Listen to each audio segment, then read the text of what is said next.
د پی ایس ایل په کوارټر فائنل میچ کې لاهور قلندر کراچي کینګ لا یو ډیر غټ شکست ورکو. کراچي کینګ نه خپل بدلوي شته. کراچي کینګ نه د لاهور قلندر اکثر د دوړو ترمنځ یو ګرم میچ کیږي. پیله خدا تصویر وګورئ چې د میچ ګټلو نه پس لاهور قلندر دا تصویر په خپل پیج باندې پرې خاوته دي. په خپل پیج د فیسبوک په پیج باندې دا تصویر اپلوډ کړی. تصویر کې تاسو وګورئ نو د لاهور د کراچي کینګ جیتو پاکستان په ایروان نیوز باندې د یو شو چلی چې پای کې هیر ډرایر انعامات هم کراچي کینګ خپل ټیم لور کړو.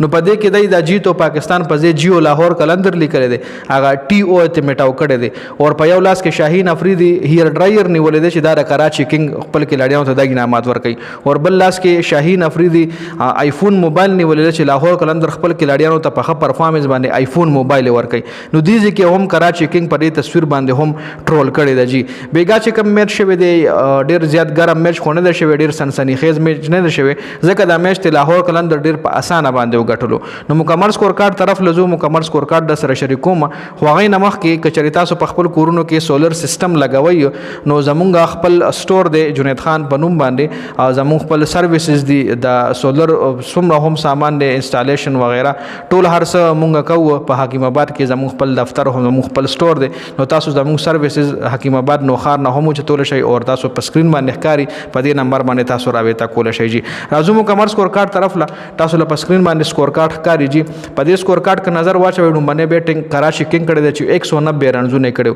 چونکه کراچي کینګ ډیر زبردست سٹارټ ایستلو. ډیوډ وارنر ته دوه کیچونه هم ډراپ کړ نو لګیدا دا چې ډیوډ وارنر کچری ودرې دونو دا سکور بدای 200 ته ورسي او دا سکور کدی 200 پلس هم کړی وي خو لاهور قلندر ورپسې سکور ډیر په اسانه چیس کړی دی. ښه 190 کړی دی اته کې لاړیان آوټ او شل اورونه مکمل وخلی. ډیوډ وارنر تاسو ګورئ 52 بال 75 رنزونه کړی دي چې دل ډیر دوه اسان کیچونه ډیر اسان کیچونه دوه چې هغه ډراپ کړل شو.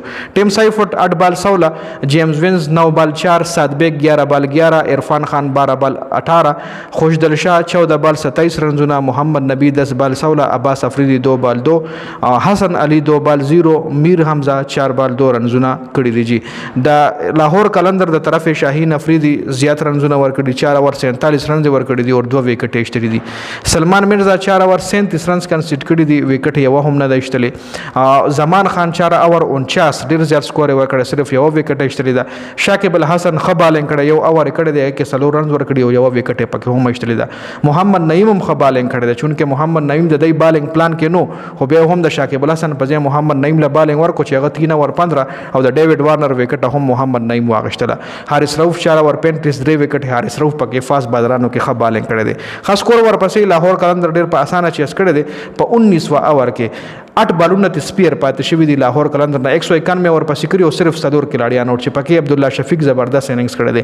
فخر زمان هم ډیر کول اننګز کړی 28 بال 47 رنزونه جوړ کړی دي. محمد نعیم 12 بال 14, عبد الله شفیق 35 بال 65, کوشال پریرا 24 بال 30, بنو کا رجا پکسا پکې زبردست اننګز کړی 12 بال 23 رنزونه کړی دي.